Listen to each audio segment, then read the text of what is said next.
I am Sarah Mitchell, 28 years old, and I just returned from a crucial business conference in Atlanta to find my apartment keys wouldn't work. Exhausted and confused, I drove to my parents' house where my younger sister Jessica was showing off photos from her extravagant wedding dress shopping spree in New York. With a satisfied smile, my mother casually announced, "Your apartment paid for her dream wedding." The shock hit me like a physical blow, but I only smiled in response. "What's that smirk for?" she snapped. "If you are enjoying this story, please let me know where you're watching from in the comments. Hit that like button and subscribe to follow. My journey of betrayal and unexpected justice. My name is Sarah Mitchell, a 28-year-old data analyst who has been financially independent since age 17. Growing up in a middle-class family in Phoenix, I learned early that my parents had vastly different expectations for their two daughters. While they claimed to love us equally, they always made it clear that my younger sister Jessica was the family princess who deserved the fairy tale life they desperately wanted to provide. This pattern of favoritism was established before I could fully comprehend its implications. During my teenage years, while Jessica received dance classes, expensive makeup, and a luxury car for her 16th birthday, I worked multiple jobs to save for college. I spent mornings at a local bakery, afternoons tutoring younger students, and weekends at a department store. My parents praised my independence but never offered financial support. Meanwhile, Jessica's failures were met with understanding and increased investment. When she wrecked her first car after just 3 months, they immediately bought her a newer, safer model. When she dropped out of her expensive private college after 1 year because she was homesick, they consoled her with a month-long trip. To Europe, Jessica, now 23, has never maintained steady employment. Her work history consists of brief positions as a social media coordinator, retail associate, and yoga instructor, all jobs she quit because they were either beneath her potential or too stressful. Every career setback was met with sympathy and financial support from our parents. They paid her rent when she quit her marketing job because her boss was mean. They covered her credit card debts when she overspent on designer clothes and expensive dinners. They even financed her attempt at starting an online boutique, which failed after 6 months when she lost interest. My sister grew accustomed to having every problem solved with money. She never developed the resilience that comes from facing real consequences. When her boyfriend of 8 months broke up with her for her lack of ambition, my parents treated it as though she had suffered an unimaginable tragedy, immediately booking her a spa weekend to heal. After graduating college, with honors and no student debt thanks to scholarships and my relentless work ethic, I secured a position at a tech company in downtown Phoenix. While my colleagues complained about student loans, I was debt-free, but only because I had sacrificed my social life and worked myself to exhaustion for 4 years. The pride I felt in this accomplishment was diminished when my father commented, "You were fortunate to be naturally good with numbers. Not everyone has your advantages." For 6 years, I lived modestly, saving every penny I could for a down payment on my own place. I brought lunch to work every day, avoided expensive outings, and meticulously tracked every dollar. When I finally had enough saved, I began searching for the perfect apartment. The place I found was a beautiful one-bedroom loft in a converted warehouse in downtown Phoenix. It had exposed brick walls, large industrial windows, and polished concrete floors that gave it a modern, artistic feel. The building had been renovated with care, preserving its historical character while adding contemporary amenities. What made this apartment special wasn't just its aesthetics, but its location. It was 3 blocks from where my beloved Aunt Katherine had lived before she passed away 2 years earlier. Aunt Katherine had been my refuge during childhood. When the favoritism at home became unbearable, I would walk to her small apartment, where she would welcome me with homemade cookies and genuine interest in my life. "You have a brilliant mind, Sarah," she would say, "and one day that brilliance will take you places they can't even imagine." The apartment near her old neighborhood felt like a connection to her wisdom and support. When I signed the lease, I felt her presence encouraging me.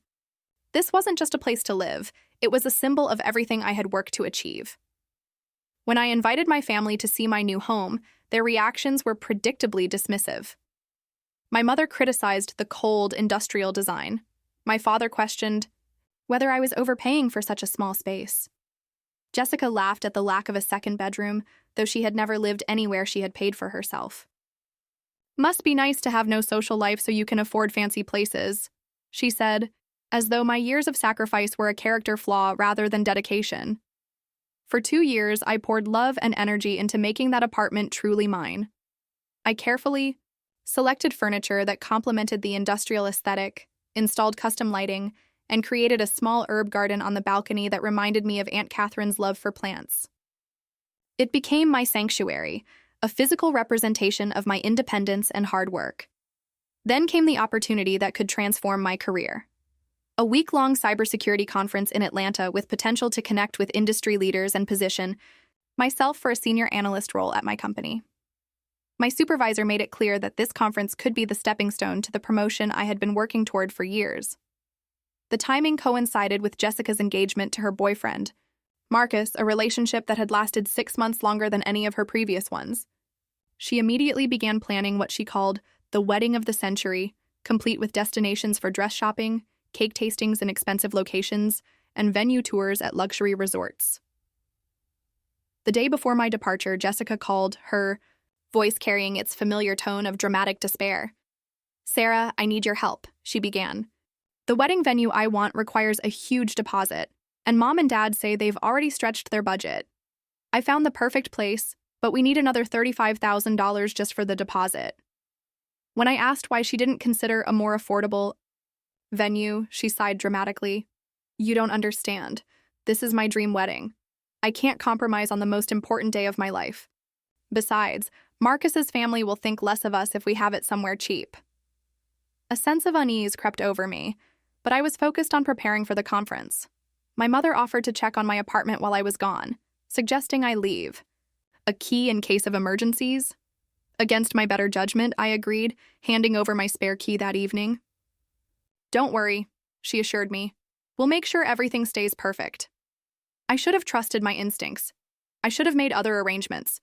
But the pressure of my upcoming conference and misplaced family loyalty clouded my judgment. I boarded my flight to Atlanta the next morning, unaware that I was leaving my sanctuary vulnerable to the very people who should have protected it. The conference in Atlanta exceeded all expectations. I presented a paper on emerging cybersecurity threats that received enthusiastic responses from industry leaders. 3 different companies approached me about potential positions, and my current supervisor hinted at an immediate promotion upon my return. The networking sessions were invaluable, and I left Atlanta feeling more confident about my career trajectory than ever before.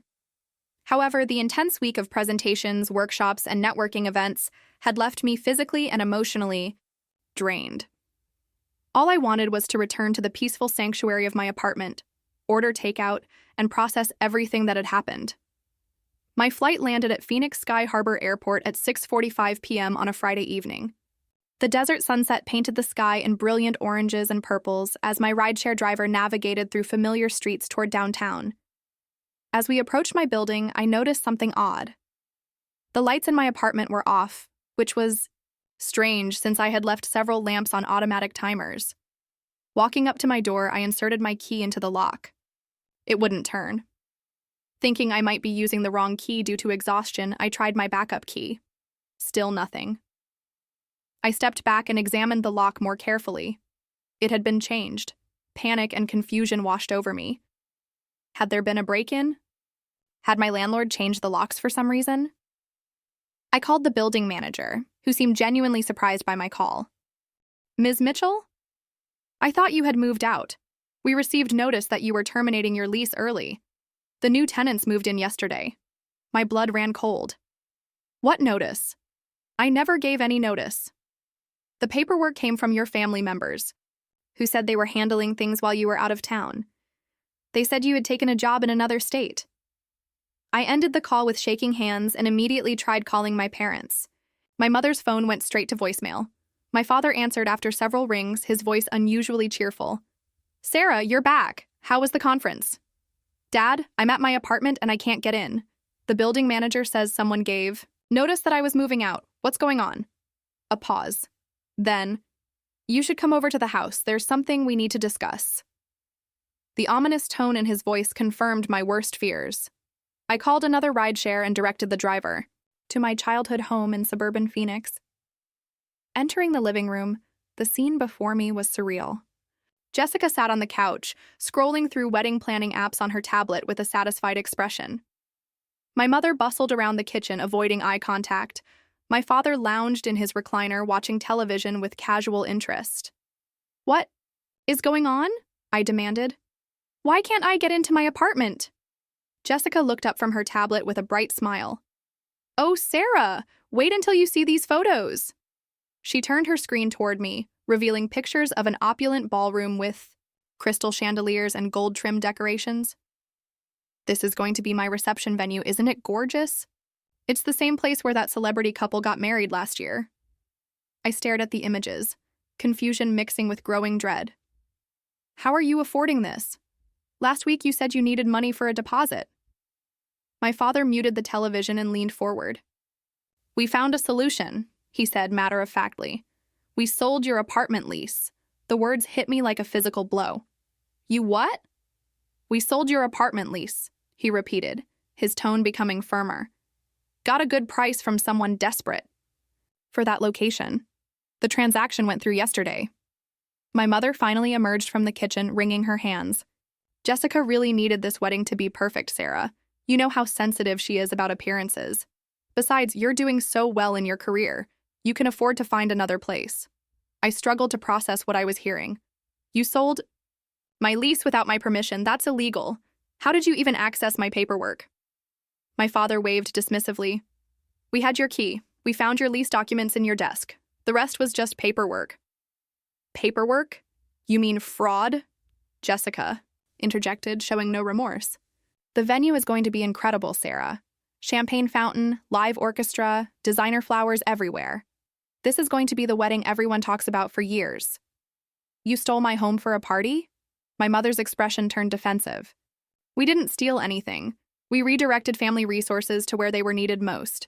Jessica deserves her dream wedding, and you can always find another apartment." "Another apartment? Do you have any idea how long it took me to save for that place? How much work I put into making it perfect?" My father's face hardened. "Don't be so dramatic. You're 28 years old with a good job. This is temporary inconvenience for Jessica's once-in-a-lifetime moment." "Temporary? You committed fraud. We helped." "Family," my father said firmly. "Jessica needed this more than you needed that particular apartment. Besides, we know what's best." Jessica smiled brightly. "The wedding is going to be amazing. You should be happy for me instead of being selfish about some apartment." In that moment, something inside me shifted. The shock and anger gave way to an eerie calm. I felt my lips curve into a smile. My father's confident expression faltered. "Slightly? What's that smirk for?" my mother snapped. I maintained my smile but said nothing. Instead, I picked up my purse and headed toward the door. "Where are you going?" my mother called after me. "To make some phone calls," I replied, my voice steady. "Enjoy your evening." As I closed the door behind me, I could hear Jessica asking, "What's her problem? She can just get another apartment." Little did they know that their actions had set in motion a series of events that would change our family dynamic forever, and not in the way they had imagined. I drove through the warm Phoenix evening, my mind racing as I processed what had just happened. My family had committed fraud, stealing my home to fund Jessica's extravagant wedding fantasies. But there was something they didn't know, something that would make their victory very short-lived. I pulled into the parking lot of my best friend Rachel's apartment complex. Rachel had been my roommate in college and remained my closest friend. Her lights were on despite the late hour, and she answered my frantic knocking immediately, taking one look at my face and pulling me inside. "Sarah, what happened?" I collapsed onto her familiar couch and, through a mixture of tears and rage, explained what my family had done. Rachel listened, her expression shifting from disbelief to fury. "They sold your lease for a wedding? That's not just morally wrong, Sarah. That's criminal fraud." "There's more," I said, taking a deep breath. "There's something about that apartment that they don't know." Rachel sat beside me, concern etched on her face. "What do you mean?" My mind went back to my Aunt Katherine, the one family member who had truly understood and supported me.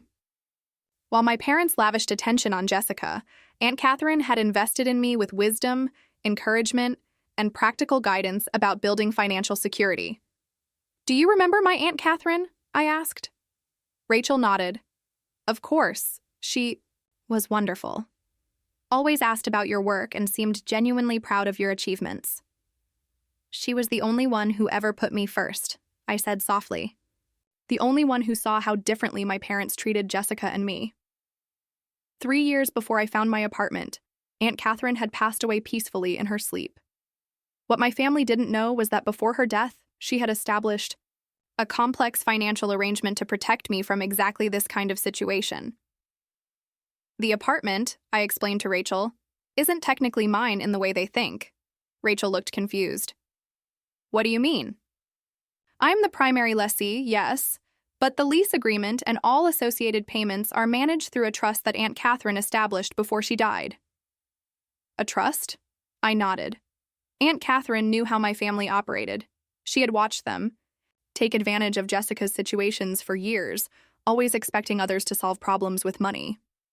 So she created a trust specifically designed to protect any assets I acquired. Rachel's eyes widened. So the apartment belongs to the trust, not directly to you?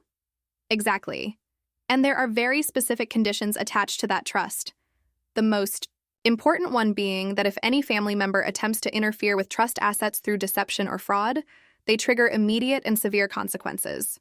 What kind of consequences? I reached for my purse and pulled out a business card I had kept with me since Aunt Katherine's death. We need to call Mr. Davidson, the trust administrator. But first I need to tell you what else I did before leaving. For Atlanta. What? I suspected something like this might happen. My family had been asking too many questions about my lease terms and the apartment's value. Jessica had been making comments about how lucky I was to have such a nice place. Rachel leaned forward. What did you do? I installed a security system before I left. Hidden cameras connected to cloud storage. I have video evidence of everything they did while I was gone. Rachel stared at me in amazement. You knew they would try something? I sighed heavily. I hoped they wouldn't, but Aunt Katherine taught me to prepare for the worst. She always said trust should be earned through consistent actions, not automatically given because of blood relations. Rachel reached for her phone. We need to call the police right now. I placed my hand over hers. Not yet. The trust has specific protocols for handling violations. I need to follow those procedures first. But Sarah, they stole your home. They tried to, I corrected. But they have no idea what they've actually done to themselves. As the initial shock began to subside, I felt a steely determination take its place. Aunt Katherine had protected me even after her death. Preparing for a betrayal she must have sensed was inevitable. Now it was time to honor her foresight and ensure justice was served. Tomorrow, I said, my voice steady for the first time since discovering the truth. I'll contact Mr. Davidson and activate the trust's protection protocols. Then we'll see exactly how much my family's greed has cost them. Rachel squeezed my hand. Whatever you need, I'm here. They have no idea what they've unleashed, do they? No, I replied, a grim smile forming. They think they just stole an apartment to pay for a wedding. They don't realize they've destroyed their own financial futures. As I settled into Rachel's guest room that night, exhaustion finally overtaking me, I felt Aunt Katherine's presence stronger than ever. She had seen this coming and prepared accordingly. I'll make this right, Aunt Katherine, I whispered into the darkness. I promise. The next morning, I woke with absolute clarity about what needed to be done. Despite the jet lag and emotional trauma, I was ready to take action. Rachel had already left for work, but she had prepared coffee and left a note. Called in a personal day. We're going to make them pay for what they did. My first call was to Mr. Davidson, the trust administrator, at exactly 9:08 a.m. when his office opened. Sarah, Mr. Davidson greeted me, his voice warm but concerned. I was expecting your call. I received some very unusual paperwork yesterday regarding property associated with the trust. Are you transferring your living situation? No, Mr. Davidson, I replied firmly. I'm not. My family forged documents and illegally transferred my lease while I was out of town. They used the proceeds to pay for my sister's wedding expenses. His sharp intake of breath told me everything. That's a very serious allegation, and unfortunately, it aligns with some red flags in the paperwork I received. Can you come to my office today? 2 hours later, Rachel and I sat across from Mr. Davidson in his downtown Phoenix office.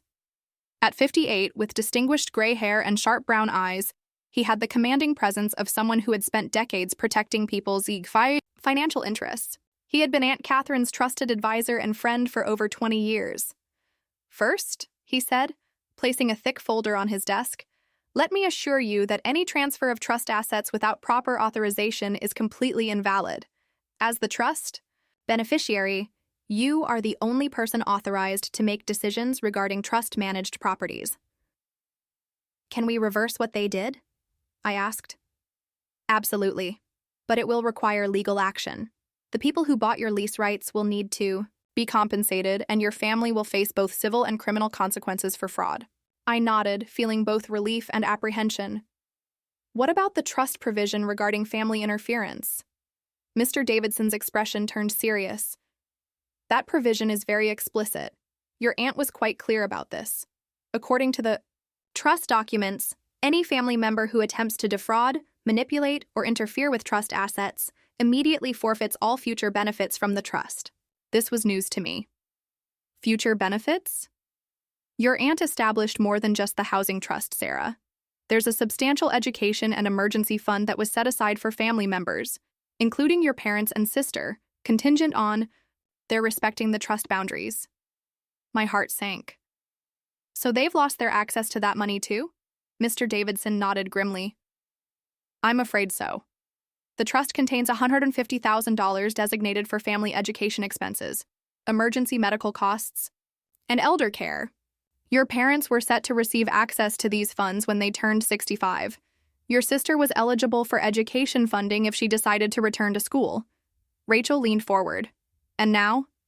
Now they've forfeited all of it by violating the trust terms. Your aunt anticipated exactly this kind of behavior based on patterns she had observed over the years.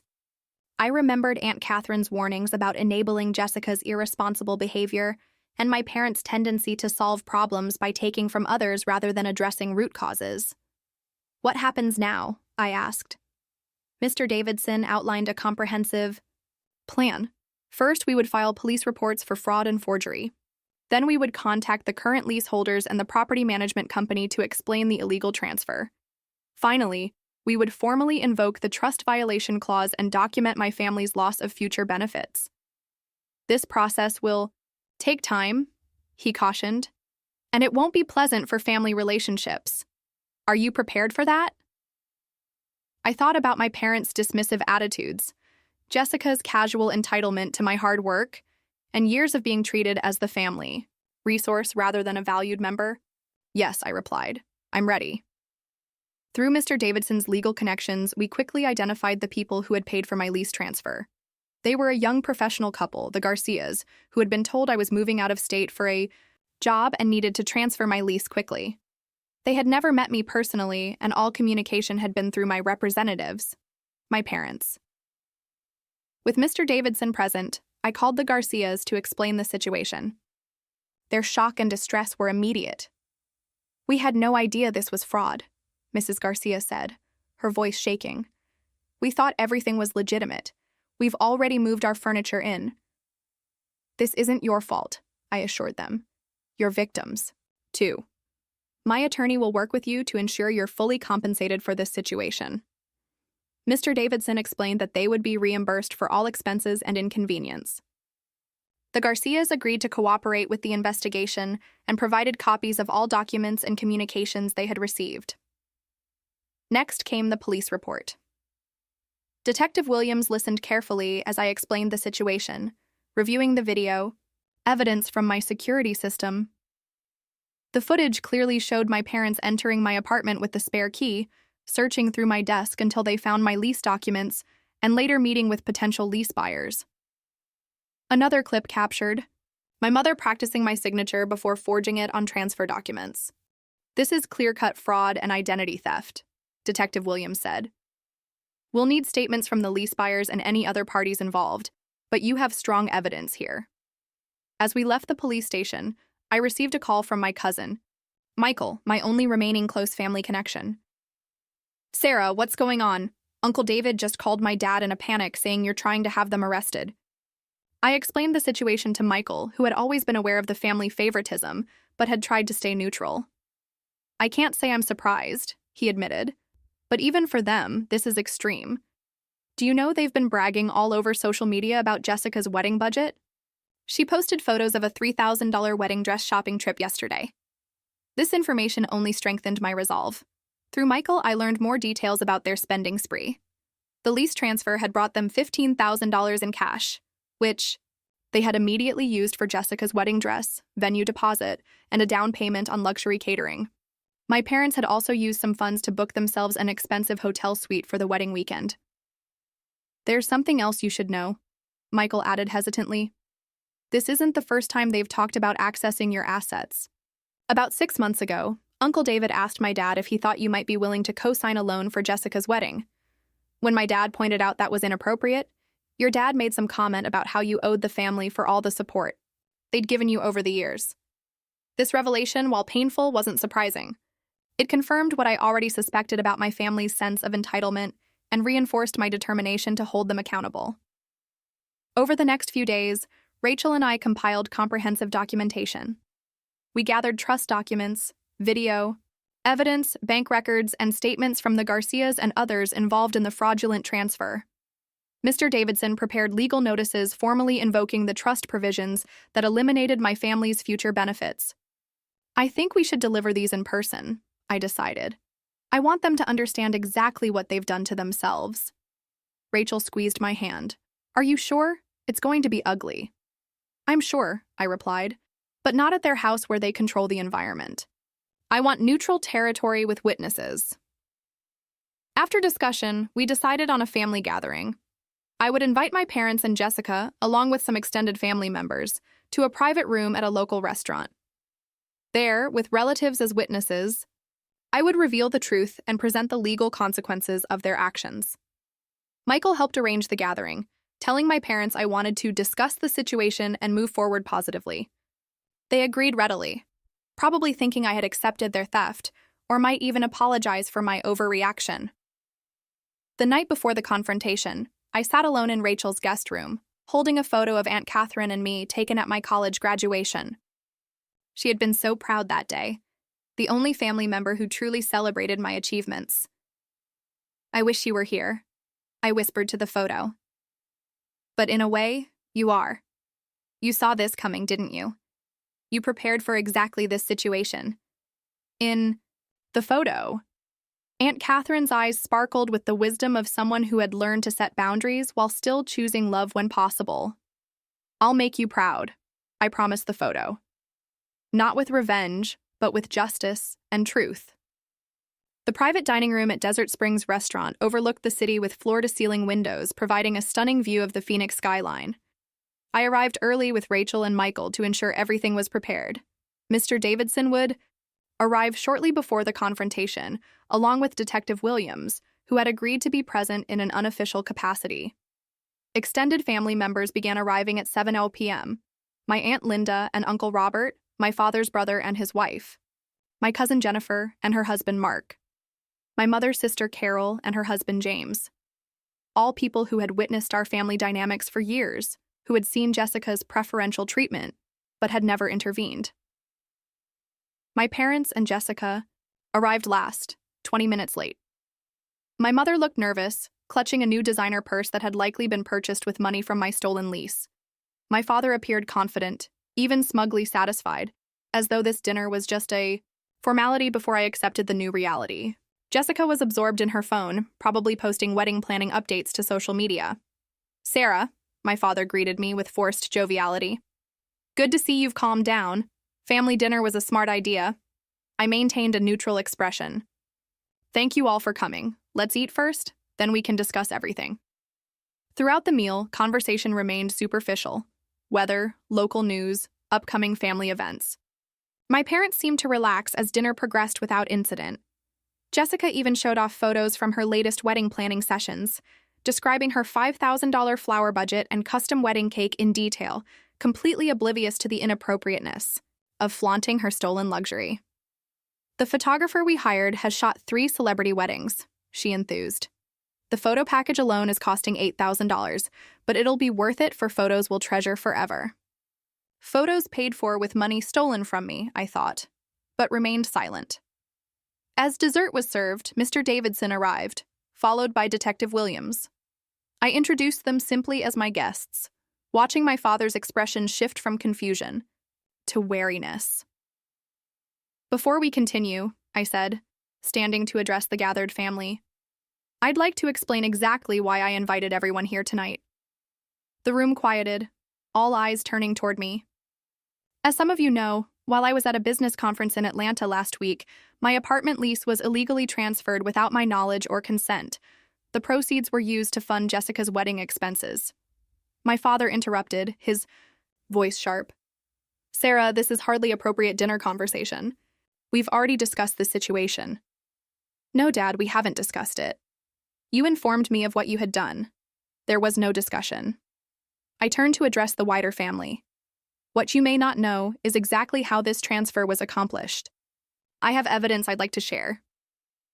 Before my father could object further, I nodded to Rachel, who connected her laptop to the room's projection screen. The screen lit up with footage from my hidden security system. The first clip showed my parents entering my apartment using the spare key, systematically searching through my desk until they found my lease documents and financial records. Here's what we need, my father said in the video. The lease is worth at least $15,000 if we can find the right buyer. Jessica's recorded voice was eager. Will this really work? What if she finds out? My father's response was chilling. She'll never know until it's too late. And by then, what can she do about it? The next clip showed my mother at my dining table, practicing my signature repeatedly on scrap paper before finally forging it on official lease transfer documents. My father stood over her, directing, "Make the S more curved." She always does. That loop thing with the H in Sarah, the room had gone completely silent. My relatives watched in shocked disbelief as the evidence of deliberate fraud played out before them. My mother's face had drained of all color. My father's jaw was clenched so tightly I could see the muscle twitching. "Turn that off," he demanded. "This is private family business." "Fraud isn't private, Dad, it's criminal." I gestured toward Detective Williams. "This is Detective Williams from the Phoenix Police Department. She's investigating the fraudulent transfer of my lease." My father's confident facade began to crack. "This is ridiculous. We're your parents. We had every right to make decisions for the family's benefit." "No," I said firmly. "You didn't have any right to commit fraud." I nodded to Mr. Davidson, who stepped forward. "I'm Theodore Davidson, attorney at law." He introduced himself.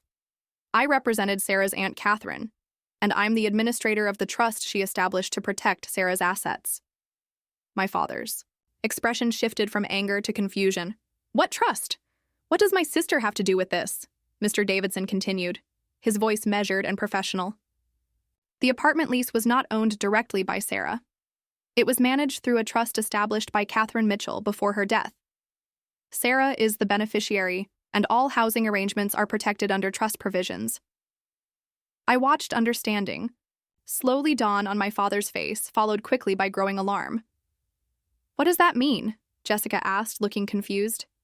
"It means," I explained, "that the lease was never mine to transfer. It belongs to Aunt Katherine's trust. And more importantly, Aunt Katherine included specific provisions regarding family members who might try to take advantage." Mr. Davidson removed several documents from his briefcase. "The Catherine Mitchell Protection Trust explicitly states that any family member who attempts to defraud, manipulate, or interfere with trust assets immediately and permanently forfeits all rights to future trust distributions," my mother gasped. "What future distributions?" Mr. Davidson answered before my father could respond. "Your sister established substantial funds for family support, including $50,000 each for your retirement assistance and $50,000 for Jessica's future education or emergency needs, all contingent on respecting trust boundaries." The color drained completely from my father's face. "How much total?" "Well, $150,000 that you've now forfeited," Mr. Davidson replied, "plus access to the family vacation cabin in Sedona, which was also part of the trust assets." Jessica jumped to her feet. "This isn't fair. We didn't know about any trust." "Ignorance," Of the trust doesn't excuse fraud, Mr. Davidson responded calmly. The illegal transfer of trust property and forgery of the beneficiary's signature are criminal acts regardless of knowledge about the trust structure. My relative sat in stunned silence, processing the magnitude of what had transpired. My aunt, Linda, had her hand over her mouth in shock. Uncle James was shaking his head in disbelief. "You can't do this," my father said, his voice no longer confident but pleading. "Catherine was my sister. That money should rightfully come to me anyway." "Your sister disagreed," Mr. Davidson replied simply, "and she had very good reasons, which tonight's events have unfortunately validated." My mother turned on my father, her voice trembling with panic. "You said this would be simple. You said there would be no consequences. Now we've lost everything." Jessica rounded on both of them. "This is your fault. You said Sarah would never find out. You said the apartment was legally hers." Watching them turn against each other, I felt no satisfaction, only profound sadness. This was my family, the people who should have protected and supported me, now revealed in their truest nature. Detective Williams stepped forward. "Mr. and Mrs. Mitchell, Jessica Mitchell, I need you to come to the station tomorrow to provide formal statements regarding the fraud and forgery charges." "Are we being arrested?" my mother asked, panic rising in her voice. "Not at this time," Detective Williams responded. "But this is a serious criminal matter requiring a full investigation." My father made one desperate final attempt. "Sarah, you can't destroy your family over an apartment. We raised you, provided for you, gave you opportunities. You owe us." The room fell silent again, everyone waiting for my response. I took a deep breath, steadying myself before speaking. "I owed you respect, and I gave it, even when you showed me none in return. I owed you gratitude for fulfilling basic parental duties, and I gave that too. But I never owed you my home, my financial security, or my future. And I certainly never owed you the right to commit crimes using my identity." I turned to address the extended family. "I didn't bring you all here for sympathy or to choose sides. I brought you here as witnesses to ensure there could be no misrepresentation of what happened. This wasn't a misunderstanding or a family disagreement. It was fraud, forgery, and theft." My Aunt Linda spoke up, her voice quiet but firm. "David, how could you do this to your own daughter?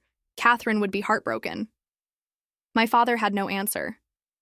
The man who had spent years dismissing my achievements while enabling Jessica's failures now stood silent, his deception completely exposed. As Detective Williams escorted my parents and Jessica toward the exit, my cousin Jennifer approached me. "Sarah, I'm so sorry. We all saw how they treated you growing up, but none of us spoke up. We should have." One by one, my relatives came to express similar sentiments, years of silent observation finally giving way to acknowledgement.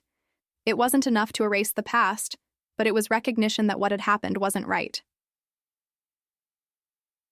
When everyone had left except Rachel, Michael, and Mr. Davidson, I finally allowed myself to feel the full weight of the evening. "It's really over, isn't it?" I asked, more to myself than anyone else.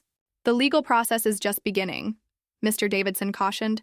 "But yes, in many ways this chapter is closing.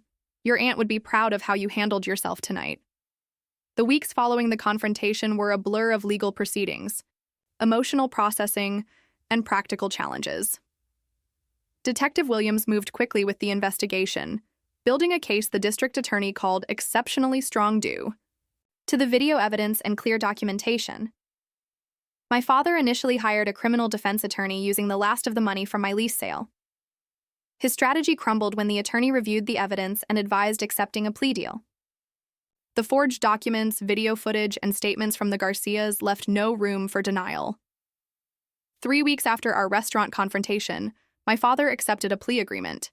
He would serve 18 months of probation for fraud and identity, theft, pay substantial restitution, and perform 400 hours of community service. My mother, who had physically forged the signatures, received similar terms with additional requirements for financial counseling. Jessica, while not directly involved in the forgery, was charged as an accessory for knowingly receiving proceeds from fraud. She received 1 year of probation and was ordered to repay her portion of the wedding expenses funded by the stolen money. The legal process to reclaim my apartment moved in parallel. Mr. Davidson worked with the property management company and the Garcias to reverse the fraudulent transfer. The Garcias, though disappointed, were understanding and cooperative once they realized they had been deceived. They were fully compensated for all expenses, including moving costs and the inconvenience of finding alternative housing. 3 months after returning from Atlanta, I finally regained legal possession of my apartment. Walking through the front door for the first time since the betrayal felt surreal. The physical space was unchanged, but everything felt different. This apartment, once my sanctuary, now carried the weight of family betrayal. The financial consequences for my parents and Jessica were immediate and severe. The restitution payments consumed their savings, and legal fees depleted what remained from the fraudulent lease sale. My parents were forced to sell their house and move into a small rental apartment. Their credit was damaged, and my father's consulting business suffered as word of his criminal convictions spread through professional networks. Jessica's downfall was perhaps the most dramatic. Ordered to repay $8,000 for wedding expenses funded by fraud, she found herself facing financial reality for the first time. Her credit cards were maxed out, she had no savings, and her sporadic work history made finding decent employment difficult. She was forced to take a job at a call center, working long hours for modest wages while living with a roommate in a studio apartment. The wedding she had planned with stolen money was canceled. Marcus, her fiancé, ended their engagement when the full scope of the fraud became public. "I can't build a life with someone whose family commits crimes to fund their lifestyle," he told her, according to Michael. 6 months after the confrontation, I received a series of text messages from my mother. They began with apologies, describing their remorse and the hardships they were experiencing. "We never meant to hurt you," she wrote. "We just thought you would understand it was for family." Jessica's wedding was so important to her. I didn't respond. A week later, another message arrived, asking if we could meet to discuss working together to restore their inheritance rights. The true motivation behind her apology became clear. It was about money, not genuine remorse. Father's messages came next, alternating between attempted justification and descriptions of their difficulties. "You have no idea how hard this has been for us," he wrote. "Jessica is struggling. Is this what you wanted?" I forwarded these messages to Mr. Davidson, who advised against engaging. "Their inheritance rights are permanently terminated under the trust terms," he explained. "No amount of negotiation or reconciliation can change that. They're attempting emotional manipulation to recover what they've lost." Extended family reactions evolved over time. Initially, there was shock and attempts at mediation. As the full extent of the deception became clear, attitudes shifted. My parents and Jessica found themselves increasingly isolated at family gatherings. Their narrative of being victims gained no traction when confronted with evidence of their actions. My Aunt Linda, who had witnessed my father's entitled behavior since childhood, confided that this incident confirmed patterns she had observed for decades. "Your father always believed he deserved more than he earned," she told me. Jessica learned that same lesson too well. The collapse of my family's standing extended beyond legal and financial consequences. Their reputation in our community, built on my father's image as a successful consultant and family man, crumbled as news of the fraud spread. Former clients quietly took their business elsewhere. Social invitations dwindled. Jessica, once the golden child who could do no wrong, found herself ostracized by former friends who had enjoyed her generosity when she was spending stolen money. Throughout this period, I experienced complex and often contradictory emotions. There was vindication in seeing justice served, but also deep grief for relationships that had been irreversibly damaged. I felt anger alongside relief, sorrow alongside freedom. Rachel and Michael remained steadfast supports, providing stability when legal and practical challenges became overwhelming. Rachel let me stay with her until I felt ready to return to my apartment. Michael kept me informed about family developments without pressuring me to reconnect. 8 months after the confrontation, I began working with Dr. Lisa Chen, a therapist specializing in family trauma. She helped me navigate the conflicting emotions and begin redefining my understanding of family. "What you're experiencing is complicated grief," she explained during one session. You're mourning the loss of the family you deserved while processing the betrayal of the family you actually had. This framework helped me understand my seemingly contradictory reactions: the anger that would surface during routine activities, the unexpected tears while doing something mundane like grocery shopping, the relief that sometimes felt like guilt. When I finally felt ready to move back into my apartment nearly a year after the confrontation, I approached it as a reclamation project. I repainted every room, replaced furniture in areas my family had touched most, and redesigned my small balcony garden with new plants that had no association with the past.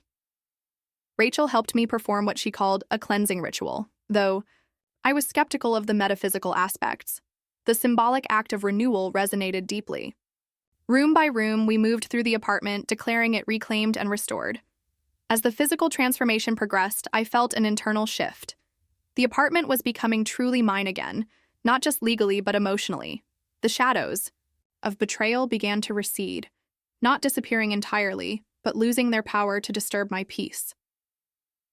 One evening, as I watered the new herbs growing on my balcony, I realized something profound.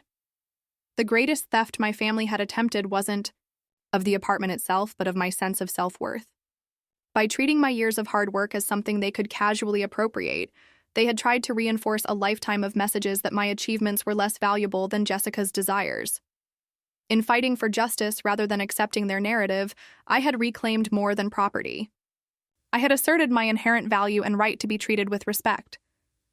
Aunt Katherine would have seen this as the true victory.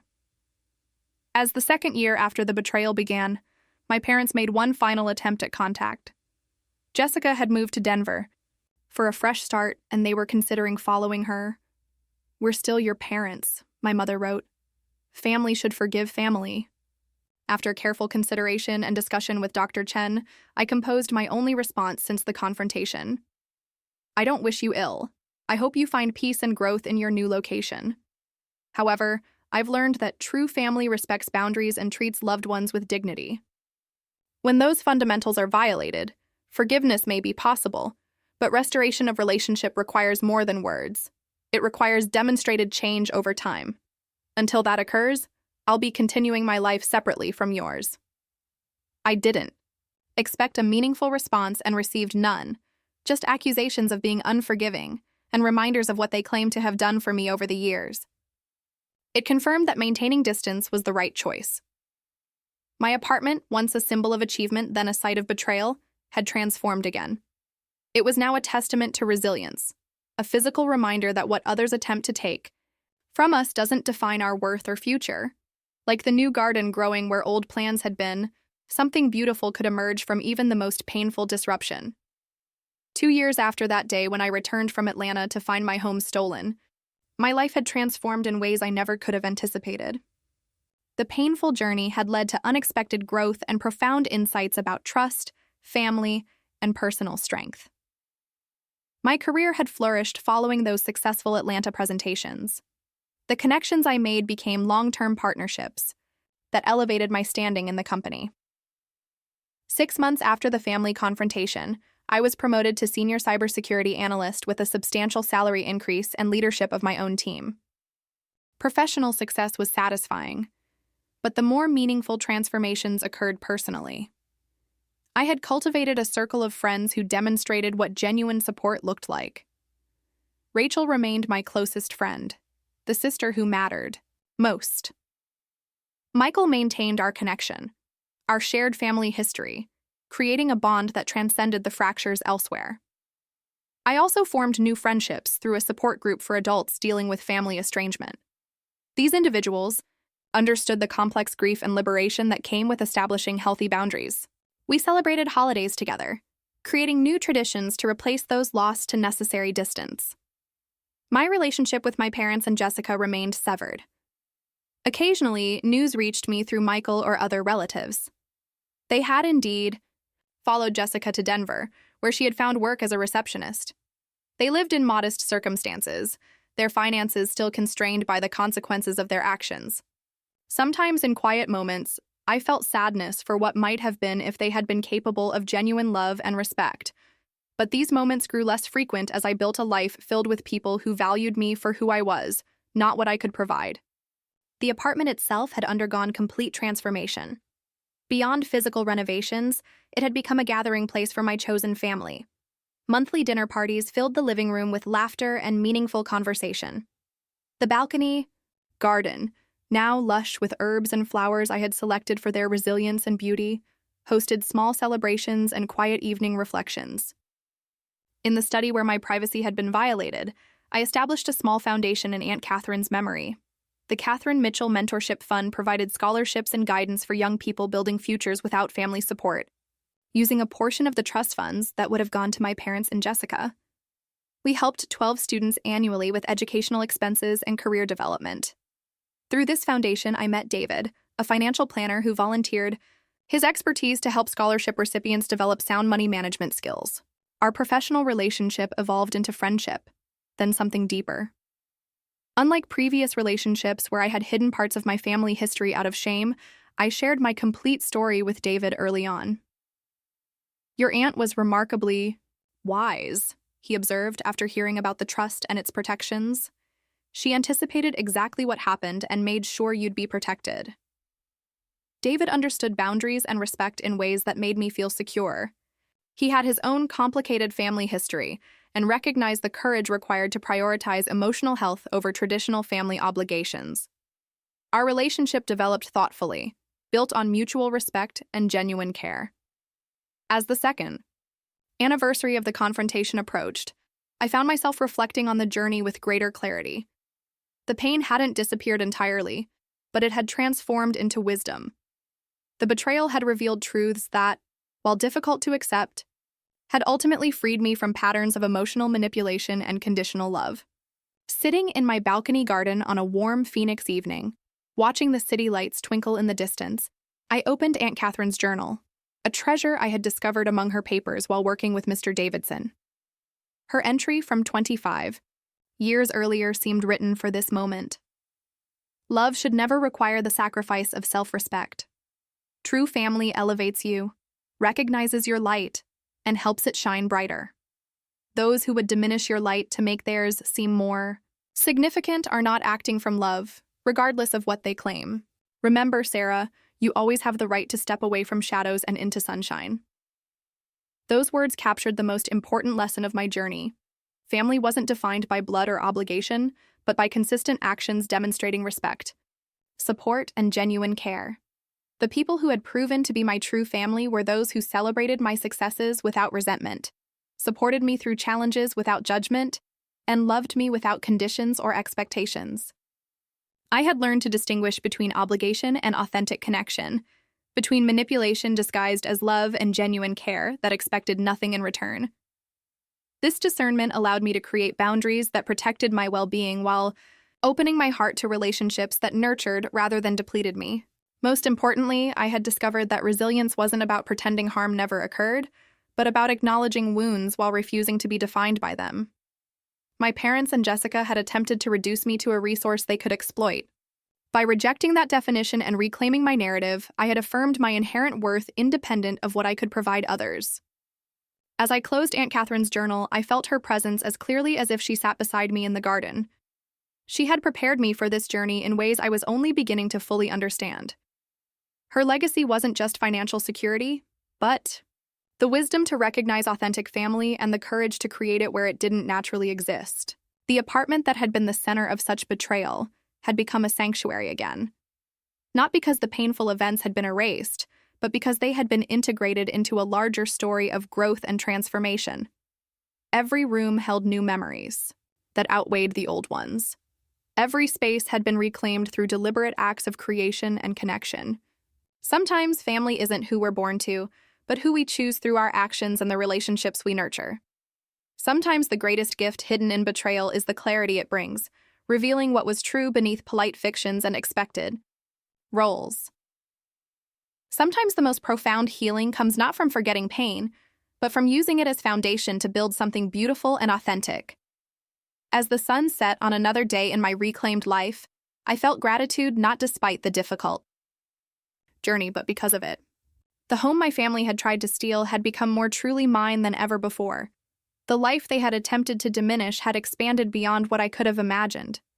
The strength they had underestimated had become my greatest asset, just as Aunt Katherine had predicted all those years ago. Have you ever had to establish boundaries with family members who crossed fundamental lines? How did you navigate the difficult balance between family loyalty and self-respect? I'd love to hear your stories and perspectives in the comments below. If this story resonated with you, please consider subscribing and sharing it with someone who might need to hear that standing up for yourself isn't selfish but necessary. Thank you for listening to my journey, and remember that sometimes the family we create through choice proves more nurturing than the one we're given by chance. Wishing you all the strength to recognize your worth and the courage to protect it.